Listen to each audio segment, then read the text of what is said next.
अस्सलामुअलैकुम नाजरीन, आप देख रहे हैं प्रोग्राम दिन भर और मैं हूं आपकी मेज़बान माहम साहिब और मैं हूं इमरान सनाउल्लाह। नाजरीन, आज मुसलमानों की ज़िंदगी का इंतहाई अहम दिन है। आज मक्का मुकरमा में एक बार फिर रब के घर की जानिब काफ़िले रवा दवा हैं। लब्बैक अल्लाहुम्मा लब्बैक, लब्बैक ला शरीक लक लब्बैक की सदाएं फ़ज़ाओं में गूंज रही हैं। रूहें रब की जानिब लपक रही हैं। दिलों में खशियत है, आंखों में आंसू, जुबानों पर तलबिया की गूंज। मिना में दुनिया की सबसे बड़ी खैमा बस्ती आबाद हो चुकी है, जहां लाखों हाजी आज रात क़याम करें और कल मैदान अरफात में अल्लाह के हुजूर हाजिर होकर वकूफ़ अरफा की सूरत में अपनी जिंदगी का सबसे बड़ा दिन गुजारेंगे। आज वो वक्त है जब दुनिया का हर मोमिन दिल से ये सदा दे रहा है, ए अल्लाह हम हाजिर हैं, तेरा कोई शरीक नहीं, हम हाजिर हैं। अल्लाह इन तमाम हाजियों का हज कबूल फरमाए और हमें भी अपने घर की हाजिरी नसीब फरमाए, आमीन। इसके साथ ही नाज़रीन, अपने प्रोग्राम का बाकायदा आगाज़ करते हैं और सबसे पहले बात करते हैं भारतीय झूठ के खिलाफ पाकिस्तान की आलमी सतह पर फैसला कुन सिफारती ज़रब की। पाकिस्तान को आलमी सतह पर सिफारती तारीख में बड़ी जीत मिल गई है। पाकिस्तान को अक़वाम मुत्तहिदा की सबसे ताकतवर इंसदादी दहशतगर्दी कमेटी की वाइस चेयरमैन शिप मिल गई है और ये कमेटी 15 रुकनी सलामती काउंसिल ने तश्कील दे दी है। पाकिस्तान क़याम आमन, दानिशमंदाना सिफारतकारी और आलमी क़यादत की जानिब गामज़न है। इस फोरम में अफगानिस्तान में अमन, इस्तेहकाम और बैनुल-अक़वामी मुफ़ाहमत के लिए भी फैसले किए जाएंगे। और ये तकर्रियाँ आलमी बरादरी का पाकिस्तान पर एतमाद का इजहार है। भारतीय जारहियत, पानी की बंदिश और बेबुनियाद इल्ज़ामात का पाकिस्तान ने आलमी फोरम्स पर मुंह तोड़ जवाब दे दिया।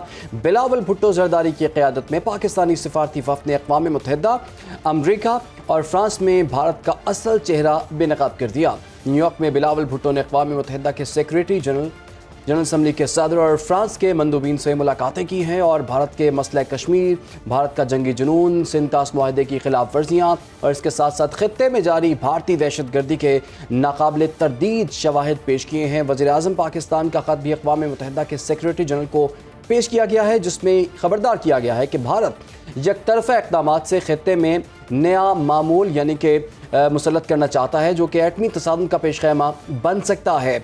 नए वज़ीर आज़म और वज़ीर ख़ारजा इसहाक़ डारी कहते हैं कि खित्ते में बालादस्ती के भारतीय दावे हवा में उड़ गए हैं। दुनिया ने पाकिस्तान की सिफारती काविशों की तारीफ़ की है और भारत में पाकिस्तान की सिफारती कामयाबी पर मातम हो रहा है और एक दूसरे पर इल्ज़ाम तराशियाँ भी हो रही है। न्यूयॉर्क में प्रेस कॉन्फ्रेंस करते हुए बिलावल भुट्टो जरदारी का कहना था कि भारत और इसराइल के इक़दामात में मुमासलत पाई जाती है। मोदी और नेतन्याहू इंतहा पसंद हैं जो नफरत को फ़रोग़ देते हैं और भारत इसराइल की तरह आलमी क़वानीन की खिलाफ वर्जी कर रहा है। ये सवाल यहाँ पर यह है कि अक़वाम मुत्तहिदा की पाकिस्तानी मौक़िफ़ की तायीद क्या भारत के लिए आलमी सतह पर तन्हाई का आगाज़ है? भारत की जानिब से सिंतास मुआहदे की खिलाफ वर्जी और पानी को बतौर हथियार इस्तेमाल करने की कोशिश, ये बैनुल-अक़वामी कानून की खुली खिलाफ वर्जी है। आलमी बरादरी की खामोशी क्यों? क्या भारत इसराइल मॉडल पर चलते हुए जनूबी एशिया को नया फ़लस्तीन बनाना चाहता है?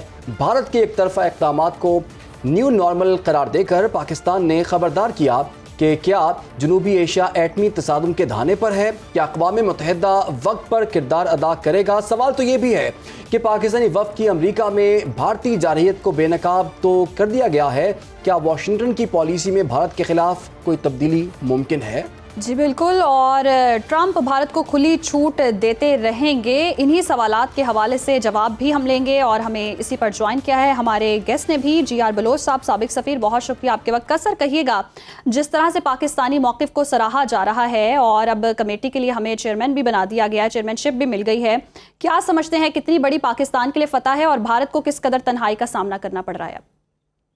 Thank you. बिस्मिल्लाहिर्रहमानिर्रहीम। हम कह चुके हैं पहले भी आपके साथ आप ही के प्रोग्राम में कि अल्लाह ने हमें एक नहीं लेकिन मुकम्मल एक बुके ऑफ कामयाबियों का एक गुलदस्ता हमें अल्लाह ने नवाजा, जिसमें अस्करी मैदान में भी अल्हम्दुलिल्लाह हमारी फ़ौज और हमारी कौम सरखरू हुई और फिर उतनी ही बड़ी कामयाबी हमें डिप्लोमेटिक लेवल पे मिली और उसी तरह से उसके बढ़ के जो है कामयाबी पब्लिक ओपिनियन, जो इंटरनेशनल पब्लिक ओपिनियन है, उसमें मिली। इसलिए कि हमारा नैरेटिव और हमारी जो जंग थी वो हक की जंग थी और नैरेटिव सच का नैरेटिव था।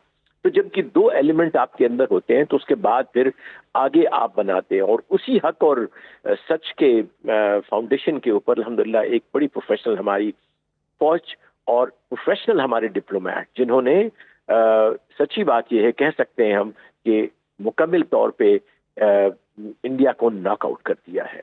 और आज नहीं, मैं समझता हूँ उसी दिन जिसने हम पे हमला किया और जिस तरह से हमने प्रोसीड किया मैदान जंग में और डिप्लोमेसी के मैदान में, उसी दिन ही हिंदुस्तान डिप्लोमेटिकली, स्ट्रेटेजिकली, मैं ऐसे कहता हूँ स्ट्रेटेजिकली अकेला खड़ा था कि फकत एक वो वाहिद शख्स जिसकी वो नकल करना चाहते हैं, जिस तरह बिलावल भुट्टो साहब ने कहा कि इट्स अ बैड कॉपी, तो उसके अलावा पूरे दुनिया से कोई भी हिंदुस्तान के साथ ना खड़ा था और ना अब खड़ा है। उसके बरक्स अगर हम अल्हम्दुलिल्लाह पाकिस्तान को देखें तो पूरी दुनिया हमारे हक के मैसेज को, हमारे सच के मैसेज को और हमारी कामयाबी को, वी हैव प्रूवन कि पाकिस्तान की कौम, पाकिस्तान की अस्करी कुव्वत सिर्फ डायलॉग नहीं है, जिस तरह से राहुल ने कहा मोदी को कि ये तो तुम्हारे डायलॉग लगते हैं। हमारा एक्चुअल मैसेज है, क्योंकि हमारी जंग हक की थी और है कि हमने अपने मुल्क को, अपने वतन को, अपने सरजमीन को किया है प्रोटेक्ट और का दिफा किया है और अपनी सवरनिटी का किया। और फिर जो हमारा जो नैरेटिव है, हमारा बयानिया जो है, वो हक पे इस तरह से है कि कश्मीर का कोई हमने नया नहीं बनाया कोई मसला, जिस तरह से वो एक झूठ और का पलंदा लेके हर जगह दुनिया में इस वक्त उनका भी डेलीगेशन फिर रहा है। लेकिन उनके साथ क्या हो रहा है उसकी भी कहानी आप पास आगे होंगी कि कोलंबिया में गए वो, वहां पे बजाय कि कुछ उसको सपोर्ट करें, उन्होंने कहा कि हाँ वी नो कि पाकिस्तानियों की शहादत हुई, जिसमें बच्चे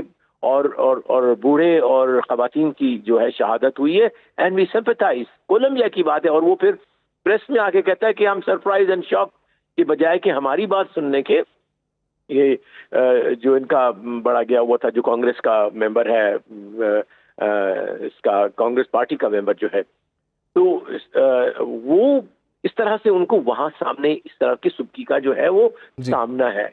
लिहाजा मैं समझता हूं कि अब हिंदुस्तान को, और जिस तरह कहा भी गया है हमारे डेलीगेशन के हेड की तरफ से, कि हिंदुस्तान को अपने जो है वो इस हठधर्मी को छोड़ के नेतन्याहू को कॉपी करने के बजाय जो है वो अपनी रियलिटी चेक करे, अपने मुल्क की रियलिटी चेक करे, अपने जो है उसकी आर्मी जो तादाद के लिहाज से तो ज्यादा है, लेकिन उसकी कॉम्पिटेंस, उसकी प्रोफेशनलिज्म, और फिर अपने जो उसके मिलिट्री लीडरशिप है, उनकी अपनी स्ट्रेटेजी की थिंकिंग जो है उसको चेक करें, अपनी चेक करवाएं। आपने ठीक कहा, फैक्ट चेक भी हो गया है और रियलिटी चेक भी भारत को हमने दे दिया है।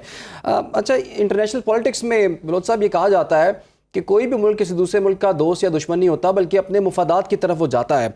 अभी जो एक्टिविटीज़ चल रही हैं सिफारती सतह पर, कितनी इफेक्टिव हैं? और जिस तरह से पाकिस्तान कुछ डोजियर्स भी दिखा रहा है दूसरे ममालिक के नुमाइंदगान को, और कुछ सबूत भी भारत की हठधर्मी के और भारत की जो दहशतगर्दी है उसके सबूत भी दुनिया के सामने रखे जा रहे हैं, आपको लगता है कि आलमी बरादरी मेरिट पर फैसला करेगी और भारत के साथ जो उनके ख़ास किस्म के ताल्लुकात हैं वो आड़े नहीं आएंगे? और क्या मुफाद आलमी बरादरी इसमें देख सकती है? और इसमें अगर डिप्लोमेटिकली देखा जाए तो पाकिस्तान को क्या एक्स्ट्राऑर्डिनरी कामयाबी मिल सकती है? देखिए, पाकिस्तान की कामयाबी तो ऑलरेडी है। इस तरह से है कि आपने खुद ही जिक्र किया कि अभी एक कमेटी का मेंबर बन गए। अगले इंशाल्लाह माह में या इसी माह में हम सिक्योरिटी काउंसिल की प्रेसिडेंटशिप जो है वो हमें मिल जाएगी इंशाल्लाह। उसमें एक बहुत बड़ी कॉन्फ्रेंस बुलाते हैं जिसका अनाउंसमेंट आज ही मैं देख रहा था, प्रेस कॉन्फ्रेंस हमारे जो प्राइम मिनिस्टर, फॉरेन मिनिस्टर ने किया है कि वो पीसफुल रेजोल्यूशन ऑफ क्राइसिस के हवाले से एक इंटरनेशनल कॉन्फ्रेंस भी होगी अंडर उसके, जिसमें फॉरेन मिनिस्टर्स आते हैं, वो बड़ा एक होता है। फिर सबसे अहम जो है वो जो कामयाबी है वो है हमारी सिक्योरिटी काउंसिल में पहली जो स्टेटमेंट थी सिक्योरिटी काउंसिल की, वो फाउंडेशन होती है जिसके अंदर डिस्पाइट द फैक्ट के हिंदुस्तान ने बड़ा जो है कोशिश की कि पाकिस्तान का नाम आ जाए या किसी ऐसी कोई ऑर्गेनाइजेशन का नाम आ जाए जिसको वो एलिजिडली कहते हैं कि पाकिस्तान में है या पाकिस्तान उसको सपोर्ट करता है, लेकिन नन ऑफ दिस हैपेंड। और फिर अहम चीज, कितने सालों के बाद अमेरिका के प्रेसिडेंट ने कहा कि सबसे फाउंडेशनल जो मसला है पाकिस्तान और हिंदुस्तान का वो कश्मीर है, और उसको रिजॉल्व करना जरूरी है। दिस इज ए बिगेस्ट, मैं समझता हूँ आपकी बहुत बड़ी कामयाबी है डिप्लोमेटिक। और हर जगह जहां भी गए रिस्पॉन्स यही मिला है। बलोच साहब, आपने ठीक कहा, और इतनी ताकतवर इंसदादी दहशतगर्दी कमेटी की वाइस चेयरमैनशिप मिलना बहुत ही एजाज़ की बात है, और यकीनन आने वाले वक्तों में पाकिस्तान को इसके फ़ायदे भी होंगे। आप समझते हैं वाशिंगटन की पॉलिसीज़ में कोई तब्दीली आएगी? अब भारत को लेकर भारत के खिलाफ कोई ना कोई चेंजेस आ सकते हैं? मुझे बहुत ज़्यादा इसमें मेरा जो इंस्टिंक्ट ये कहता है कि जो भारत को उन्होंने मिसकैलकुलेट किया हुआ था कि जी वो चाइना के सामने खड़ा होगा, अब वो कैलकुलेशन उनको दोबारा दे आर रिवाइजिंग इट कि ये तो सामने अपने से सो कॉल्ड कम जो खर्च करने वाला 10 गुना ज्यादा हमसे खर्च करते हैं डिफेंस में। भारत का जो मौकिफ है उसको रुसवाई मिली है और उसका मौकिफ पिट चुका है पूरी दुनिया के सामने, जबकि पाकिस्तान की मौकिफ की बात की जाए, पॉलिसीज की बात की जाए तो पूरी दुनिया में सराहा जा रहा है और अप्रिशिएट किया जा रहा है। सिफारती सतह पर भी जिस तरह से हमारे वफ्द हैं वो जा रहे हैं, बातचीत कर रहे हैं और अमन का ख़्वाह। इससे साफ पता चलता है कि पाकिस्तान जो है वो अमन का ख़्वाह है और किस तरह से अमन का पैगाम दिया जा रहा है, जबकि दूसरी जानिब भारत की जानिब से इंतशार फैलाने की भरपूर कोशिशें की जा रही हैं और बयानात का सिलसिला भी जारी है। आगे बढ़ते हैं जी। आइंदा माली साल के बजट में अवाम महंगाई, टैक्सों और यूटिलिटी बिल्स में रिलीफ की अमली ज़मानत चाहते हैं। मुतवस्सत तबका भी सरापा एहतजाज है। सवाल सिर्फ ये है, क्या इस बार बजट वादे निभाएगा या फिर उम्मीदों को कत्ल करेगा? सुनो न्यूज़ इस्लामाबाद के ब्यूरो चीफ मोहम्मद कामरान ने इस हवाले से स्पेशल रिपोर्ट तैयार की है। इमरान, बिल्कुल वो नाज़रीन को दिखाते हैं, आप देखिए। बजट की आमद है, क्या महंगा होगा, क्या सस्ता होगा, कौन से नए टैक्सेस लगेंगे, क्या महंगाई में कोई कमी आ सकेगी, आवाम को रिलीफ मिलेगा या नहीं, ये वो सवालात हैं जो इस वक्त हर पाकिस्तानी के जहन में हैं। आज आवाम से इन्हीं सवालात के जवाबात पूछते हैं और जानते हैं कि उनकी बजट से मुतालिक क्या तवक्कात, क्या ख्वाहिशात और क्या खदशात हैं। बजट आने वाला है तो आप क्या समझते हैं इसमें क्या चीज़ें जो हैं वो सस्ती होनी चाहिए जिससे महंगाई कम हो सके? गाड़ी आ रहे मेट्रो की 50 रुपए का रहता, अब 100 रुपए उन्होंने किया था। गवर्नमेंट को आवाम की पूरी ख्याल करनी चाहिए क्योंकि इन्होंने वादा भी किया हुआ है और लोग इसी उम्मीद पे इनसे इंतजार भी कर रहे हैं। बजट से क्या तवक्कात हैं आपकी कि क्या चीज़ सस्ती होनी चाहिए जो कि आवाम के लिए रिलीफ का बाइस बनेगा? अगर सबसे बड़ी चीज़ है बिजली है कि लोगों को बिजली की मद में जो पैसा ज़्यादा देना पड़ता है वो कम हो। उसके बाद जो कमोडिटी आती हैं उसमें लोगों से बाज़ार में चेक करें कि मार्केट रेट क्या है। हर दुकानदार का अपना रेट है। आवाम के रिलीफ के लिए आप समझते हैं कोई ऐसे इकदाम होंगे? देखें जी, पहले भी बजट हमने देखा है, कोई रिलीफ नहीं आवाम के लिए। IMF जो कहता है उनकी शराइत मानी जाती हैं, टैक्सेस लगाए जाते हैं। आम गरीब आदमी तो आटा, चीनी, घी उसके लिए आवाज़ार होता है। 600 रुपये दिहाड़ लेके वो 600 रुपये का आटा लेके जाएगा तो शाम को घर खाएगा क्या वो बस। बजट आने वाला है, आप समझते हो कि इसमें कोई आवाम के लिए कोई अच्छी खबर सुनने को मिलेगी? कोई अच्छी खबर का रोज़ ही कोई गंदी खबर मिलती है। अभी किराया बढ़ गया है, 100 रुपया हो गया है। हम लोग स्टूडेंट्स हैं, हम तो दे ही नहीं सकते। कौन सी ऐसी चीज़ होनी चाहिए जिससे आवाम को रिलीफ मिले? असल में होना तो यही चाहिए कि आप आवाम के लिए कोई रिलीफ पैदा करें। जैसे अभी इन्होंने बसेस के किराए जो हैं वो महंगे कर दिए हैं, 50 रुपये से 100 रुपये पे गए। आम आवाम को तो कुछ नहीं मिल रहा ना। बजट आने वाला है जी, अब क्या देख रहे हैं कि क्या इसमें कोई महंगाई कम होने का चांस है? यार अल्लाह करे कि गरीबों का भी ख्याल रखे। और अभी तो किराया डबल हो गया, मेरे ख्याल से मेट्रो का भी डबल हो गया। पहले 50 था, अभी तेरा मखिल 100 ले रहे कि दाल, चीनी वगैरह, चावल, आटा, और बिजली भी बहुत तेज़ है। थोड़ा गरीब पे रहम करो। क्या सस्ता होना चाहिए? हर चीज़ सस्ती होनी चाहिए। महंगाई है, डिटेक्शन बिल भेज रहे हैं 1-1 लाख रुपए के, वो कम होने चाहिए। घरेलू अशिया कम होने चाहिए जैसे राशन वगैरह, बहुत चीज़ें सस्ती होनी चाहिए। पेट्रोल का रेट अब देख रहे हैं खुद। आवाम की राय जानकर एक बात कंफर्म होती है कि महंगाई सबका मुश्तरका मसला है और नए आने वाले बजट में अगर महंगाई को कम करने के लिए अशियाए खुर्दनोश और यूटिलिटी बिल्स कम नहीं किए गए तो ऐसी सूरत में ये बजट जो है अल्फाज का गोरख धंधा होगा और लफ्ज़ों की शोबदाबाजी होगी। कैमरामैन अवैस तय्यूम के साथ मोहम्मद कामरान, सुनो न्यूज़, इस्लामाबाद। कामरान खान की ये स्पेशल रिपोर्ट आपने मुलाहिज़ा की, लोगों का रद्दमल भी जाना, लोग किस तरह का बजट चाहते हैं, लेकिन इससे क्या फ़र्क पड़ता है कि लोग क्या चाहते हैं। हुकूमत ने तो वही करना होता है जो कि IMF चाहती है और अब IMF से ही मुज़ाकरात हो रहे होते हैं। आवाम की कौन सुनता है और आवाम हर दफ़ा रिलीफ की उम्मीद लिए हुए बजट के इंतज़ार में। लेकिन स्टिल इमरान, हम कह सकते हैं उम्मीद पे दुनिया कायम है और जैसे उम्मीद लगाई जाती है बजट से वैसे होता तो नहीं है। जो दावे वादे होते हैं हुकूमत की जानिब से वो धरे के धरे रह जाते हैं, लेकिन उम्मीद पे दुनिया कायम है। कौमी इक़्तिसादी काउंसिल का इजलास वज़ीर-ए-आज़म शहबाज शरीफ की ज़ेर सदारत PM हाउस में जारी है। इजलास में वफ़ाक़ के साथ चारों सूबों के वज़रा जो हैं वो शरीक हैं और कौमी इक़्तिसादी काउंसिल इजलास में आइंदा माली साल के लिए तरक्याती अहदाफ, बजट तजावीज़, वफाकी और सूबाई तरक्याती मनसूबों और मईशत को मुस्तहकम करने के लिए मुख्तलिफ तजावीज़ जो हैं वो ज़ेर गौर हैं।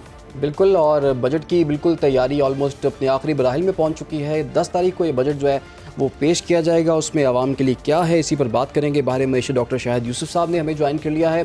डॉक्टर साहब, आपके वक्त का बहुत शुक्रिया। डॉक्टर साहब, हर साल ये एक प्रैक्टिस होती है, बजट की तैयारी होती है, तजावीज़ ली जाती हैं, IMF के साथ अगर डील में हैं तो उनकी भी कुछ शराइत होती हैं, आवाम के भी बहुत से मुतालबात होते हैं, ताजिर बरादरी जो है वो भी ये कह रही होती है टैक्सेस में कमी की जाए, दीगर सेक्टर्स भी मैदान में आए होते हैं। तो इस तमाम एक्टिविटी का पर्पज़ तो यही होता है ना कि आपने बजट बनाना है और आवाम को रिलीफ देना है।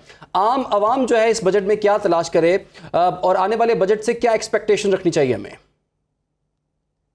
Thank you very much for having. जी, बेसिकली आपकी बात बिल्कुल सही है कि अवाम तो यही चाहते हैं कि हर बजट में उन्हें कोई ना कोई रिलीफ दिया जाए, मगर जो हम प्रॉब्लम हमारे लिए ये कि हम चूंकि एक IMF प्रोग्राम में है, हमारा बजट बेसिकली IMF ही बना के दे रहा है और उनकी जो कंडीशनैलिटीज हैं, हमें वो सारी कंडीशनैलिटीज अगर हम वो मीट करते हैं तो जो एक्सपेक्टेशन है अवाम की कि हमें रिलीफ मिलेगा वो मोस्ट लाइकली हमें नहीं मिलेगा, क्योंकि कई ऐसी चीजें हैं कि जो हम एडिशनल डाल रहे हैं इस टाइम पे अपने बजट में, जिससे महंगाई बढ़ेगी, कम नहीं होगी।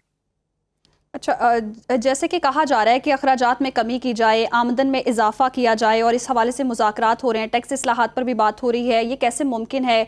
कोई फ्रेमवर्क तैयार करने की ज़रूरत है कि इस पर अमल दरामद हो सके? देखिए, बात ये कि जो हमारी कंडीशनैलिटी है, जिसमें सबसे बड़ा इशू है कि हमें अपना टैक्स टू GDP रेशो जो है वो 13-14% तक लेके जाना है, अभी 9 से 10% है। तो सिर्फ इसको देखते हुए आप देखेंगे कि जी हमें फिर जो टैक्सेशन है वो बढ़ानी है। इसी तरह GST जो है वो कह रहे हैं स्टैंडर्डाइज 18% पे आप लेके जाएं सारा का सारा। फिर वो जो एग्रीकल्चर टैक्स का हमने चारों सूबों ने क्या कहते हैं एग्री किया है और लेजिस्लेशन पास हुई है। अब IMF कह रहा है कि जी नहीं, हमें सिर्फ लेजिस्लेशन नहीं चाहिए, हमें स्पेसिफिक प्लान चाहिए हर सूबे का कि वो कैसे ये एग्रीकल्चर का टैक्स वसूल करेंगे। तो ये ऐसी चीजें हैं कि जिससे डेफिनेटली जो हमारी क्या कहते हैं आम आवाम है उस पर एक बोझ इंक्रीज होगा।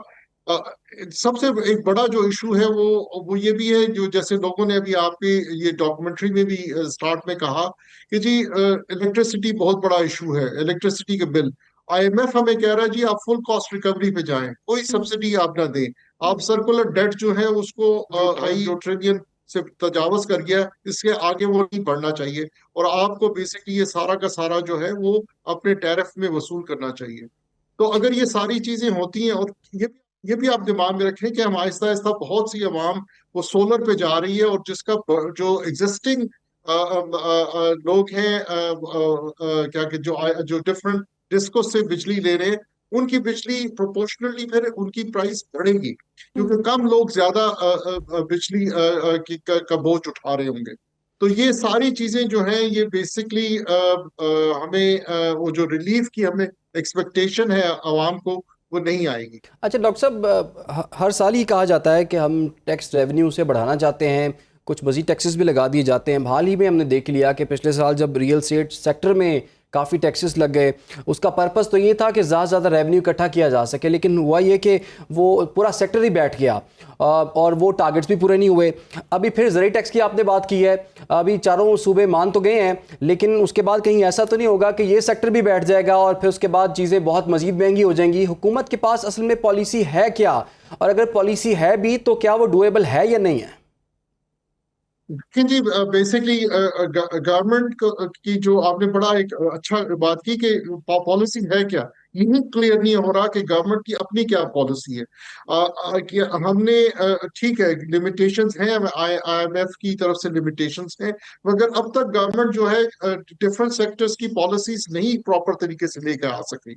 हम एक दिन एक डिसीजन लेते हैं, दूसरे दिन दूसरी डिसीजन लेते हैं। फॉर एग्जाम्पल अभी ये कह रहे हैं जी हमने एग्रीकल्चर ग्रोथ लेकर 4.5% तक लेके जानी है। कैसे लेके जानी है जब आप लास्ट मिनट में अपनी पॉलिसीज चेंज करते हैं एग्रीकल्चर सेक्टर की। इसी तरीके से आपने रेज किया इशू रियल स्टेट का। अभी हमने उसकी इंक्रीज डॉक्यूमेंटेशन और इंक्रीज टैक्सेशन करनी है, तो वो जितना बैठा है उससे भी नीचे चला जाएगा। इसी तरीके से आपकी जो रिटेल में आपने डॉक्यूमेंटेशन करनी है, बड़ी अच्छी बात है, बिल्कुल करनी चाहिए। मगर जिस तरीके से हम विदाउट अ प्रॉपर फ्रेमवर्क और पॉलिसी हम बढ़ रहे हैं, और बिल्कुल डॉक्टर साहब आपने ठीक कहा कि लॉन्ग टर्म पॉलिसीज जो है वो नहीं बन पा रही और शॉर्ट टर्म पॉलिसीज के कुछ नतायज जो है वो सामने नहीं आ पाते। बहुत बहुत शुक्रिया आपका। डॉक्टर शाहिद यूसुफ साहब आने वाले बजट के हवाले से बात कर रहे थे और बहरहाल 10 तारीख को ये बजट जो है वो पेश किया जाएगा। फिलहाल यहाँ पर एक छोटी सी ब्रेक। हमारे साथ रहिए। वेलकम बैक नाज़रीन, प्रोग्राम का सिलसिला आगे बढ़ाएंगे। कराची के इलाके मलीर में आने वाले ज़ल्ज़लों के झटके के दौरान मलीर जेल से फरार मजीद 3 कैदियों को गिरफ्तार कर लिया गया है और पीर की रात कराची की मलीर जेल से 216 मफरूर कैदियों में से अब तक सिर्फ 94 को दोबारा गिरफ्तार किया जा चुका है। तो इस वक्त क्या सूरत हाल है ये जान लेते हैं अपने नुमाइंदे सलमान अहमद से। सलमान, साल की मेहनत के बाद इतने कैदियों को पकड़ा हुआ था, वो भाग गए हैं, उनमें से अब 94 लोगों को दोबारा गिरफ्तार किया गया है। मजीद कितना वक्त लगेगा और जो रिपोर्ट कल सामने आई थी उसमें मजीद क्या इंकशाफात सामने आए? जी देखिए, डिस्ट्रिक्ट मलीर जेल है जहां से कैदी फरार हुए थे और 216 मजमूई तौर पर कैदी फरार हुए थे, जिनमें से मजीद रात गए छापामार कार्रवाइयों में इन कैदियों को गिरफ्तार किया गया और 94 यानी कि 94 कैदी अभी तक गिरफ्तार हो चुके हैं 216 में से, और अब भी जो है वो 122 कैदी हैं जो कि मफरूर हैं, जिनके गिरफ्तार करने के लिए छापे मारे जा रहे हैं। और वाक़े के जो आपने पूछा ये किस तरह पेश आया, तो हुआ कुछ यूँ था क्योंकि कई दिनों से कराची में ज़ल्ज़लों के झटके महसूस किए जा रहे हैं। ख़ासतौर पर जो मरकज़ है वो यही मलीर और ये कायदाबाद का जो है वो बना हुआ है ज़ल्ज़ले का, जिसकी वजह से जब ज़ल्ज़ले के झटके महसूस हुए तो जो बैरिक्स में मौजूद जो कैदी थे उन्होंने चीखो पुकार शुरू की है और चीखो पुकार शुरू करते ही उन्होंने जो है वो जो बैरिक्स में हंगामा आराई शुरू की, उन्होंने बैरिक्स तोड़े हैं। उसके बाद जो मज़ीद जो कैदी थे उनको भी उकसाया है ताकि वो फ़रार हो सकें, और उसके बाद जब उन्होंने भागने की कोशिश की है तो इसी दौरान उन्होंने जो अमला था उनको भी तशद्दुद का निशाना बनाया और जो पुलिस एहलकार थे उनसे असला भी छीनने के वाक़यात पेश आए, जिसके बाद फायरिंग का तबादला हुआ और उसके नतीजे में अमले समेत और पुलिस जो जेल के पुलिस एहलकार होते हैं उन समेत 8 अफराद ज़ख्मी हुए थे और इसी फायरिंग के तबादले में एक कैदी जो है वो मारा भी गया था। इसके अलावा मैं आपको बताऊं कि जो कैदी फ़रार हुए हैं वो सिर्फ फ़रार ही नहीं हुए बल्कि उन्होंने जो जेल की कैंटीन है उसमें भी तोड़ फोड़ की, उसका सामान लूटा और मजमूई तौर पर जो मलीर जेल की जानिब से इंतज़ाम की जानिब से जो FIR भी दर्ज की गई उसका भी मतन है कि उसके मुताबिक 20 लाख रुपए का सामान जो है वो लूट कर फरार हो चुके हैं और कैदी। और इसके अलावा जो मज़ीद जो उसमें जो कैदी थे उनके बारे में जब रिकॉर्ड लिया गया तो ये खुशकिस्मती है कि उनमें से कोई भी ऐसा कैदी नहीं था जो दहशतगर्दी में मुलविस हो या फिर किसी बड़े वाक़े में मुलविस हो। ज़्यादातर जो है वो स्ट्रीट क्रिमिनल्स हैं या छोटी जो चोरियां करते हैं वो इस मलीर जेल में कैद थे जो कि फ़रार हुए थे। अब मजीद जो है वो 122 जो हैं वो ताहाल फरार हैं और इनकी गिरफ्तारी के लिए जी छापे भी मारे जा रहे हैं। बहुत शुक्रिया सलमान ने डिटेल में हमें तफसीलात से आगाह किया। और 94 जो हैं वो कैदी अब तक दोबारा गिरफ्तार हो चुके हैं, जबकि 122 जो हैं वो अभी तक फरार हैं और उन्हें गिरफ्तार करने की कोशिश की जा रही है। तो इसके साथ साथ नाजरीन आपको ये भी बताएं कि पंजाब हुकूमत जो है वो गाड़ियों से पैदा होने वाले आलूदगी और आलूदा धुएँ से बचने के लिए अब जो सिस्टम मुतारिफ करवाया गया है, माहौल 2 सिस्टम है, ये एमिशन टेस्टिंग सिस्टम है जो मुतारिफ करवाया गया। और ये सिस्टम कैसे काम करता है और इससे माहौल में कितनी सफाई होगी और गाड़ियों के फिटनेस टेस्ट के हवाले से क्या क्या फ़ायदे होंगे, ये तमाम तर तफसीलात लेंगे हमारी नुमाइंदा ज़ैनब शहबाज से। जी ज़ैनब, बताइएगा ये सिस्टम कैसे काम करेगा और पंजाब हुकूमत की जानिब से क्या बताया जा रहा है? बिल्कुल, गाड़ियों की आलूदगी और बिलखसूस स्मोक से जो पैदा होने वाली आलूदगी है उसके ख़ात्मे के लिए हुकूमत पंजाब ने एक प्रोग्राम शुरू किया है पंजाब इमिशन सिस्टम के नाम से। ये है क्या मतलब कि ये एक बड़ा इकदाम है और इससे पहले ऐसा कोई भी इकदाम नहीं उठाया गया है जिसकी वजह से आलूदगी को ख़त्म किया जा सके। पंजाब इमिशन सिस्टम है क्या, हम जान लेते हैं। यहाँ पे मौजूद है हमारे साथ रिदा। मुझे ये बताइएगा कि एक बड़ा इकदाम है, आलूदगी भी बहुत ज़्यादा थी, ये गाड़ियों की जो लंबी लाइनें लगी हैं इस स्टिकर की वजह से, ये स्टिकर है क्या? गाड़ियों की इमिशन इस वजह से टेस्ट कर रहे हैं क्योंकि जब स्मोक का सीज़न आता है उसमें सबसे ज़्यादा जो कंट्रीब्यूशन है वो गाड़ियों की इमिशन की है। तो हमने गाड़ियों की इमिशन से स्टार्टिंग ली है, हम इनकी इमिशन टेस्ट करते हैं। कार्बन मोनोऑक्साइड की जो परसेंटेज है उसको टेस्ट किया जाता है। और हमारे EPA ने जो स्टैंडर्ड सेट किया हुआ है वो है 6%। तो हम ये देखते हैं कि इस गाड़ी की जो इमिशन है वो 6% से नीचे आ रही है, वो गाड़ी हमारी तरफ से पास है, उसको हम फिटनेस सर्टिफिकेट दे देते हैं। ये जो लाइनें आप देख रहे हैं इतनी लंबी लगी हुई हैं यहाँ पे, और ये स्टिकर लगवाना लाजमी है, क्योंकि अगर ये स्टिकर नहीं लगवाएंगे तो फिर इसके बाद जो है वो आपको फ़ाइन भरना पड़ेगा, चालान भरना पड़ेगा। और चालान की बात करें तो 30 जून जो है वो आखिरी डेट बताई गई है। और तो अगर जो है वो ये स्टिकर लगवाएंगे तो फिर अपनी गाड़ी का मेयार सेट करवाएंगे तो आप लाहौर की सड़कों पे अपनी गाड़ी भगा सकते हैं। जी बहुत शुक्रिया ज़ैनब शहबाज। और जी 30 जून की डेडलाइन है और डेडलाइन तक आपने अपनी गाड़ियों की फ़िटनेस चेक करवानी है और ये स्टिकर लगवाना है गाड़ियों पर, और अगर नहीं लगवाते हैं और गाड़ियों की फ़िटनेस चेक नहीं करवाते तो भारी भरकम जुर्माना हो सकता है। इसी के साथ ही प्रोग्राम से हमें दीजिए इजाज़त। अल्लाह हाफ़िज़।